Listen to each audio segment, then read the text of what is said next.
le vrai challenge des formateurs, puis des tuteurs de CQP AMV, c'est de faire passer cet assistant d'une logique de pratiquant qu'il est à une logique d'enseignant qu'il va être.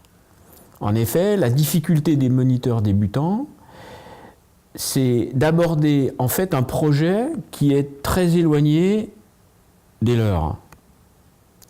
Je suis pratiquant et je dois me transformer progressivement pour devenir un enseignant. Ça se traduit comment? Dans leur première leçon, dans leur première situation d'enseignement. Ça se traduit de la manière suivante. Leur préoccupation principale, alors certainement pour se rassurer, c'est de proposer ou d'imaginer et de proposer des exercices.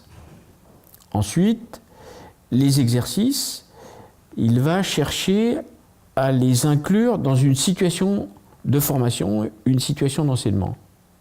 Et puis enfin, en troisième point, mais ça peut être quelquefois très éloigné de la première étape, c'est de se préoccuper des besoins de ses pratiquants. C'est de se préoccuper du projet du pratiquant quand il vient faire de la voile.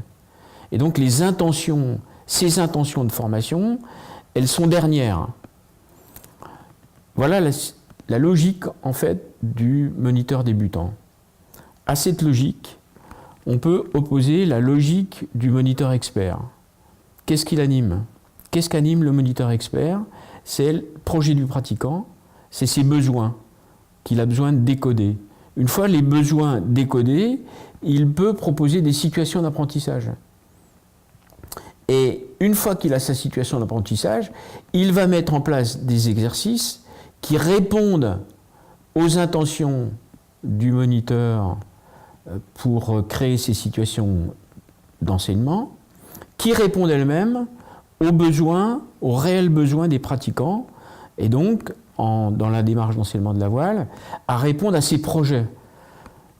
Performance, exploration, sensation.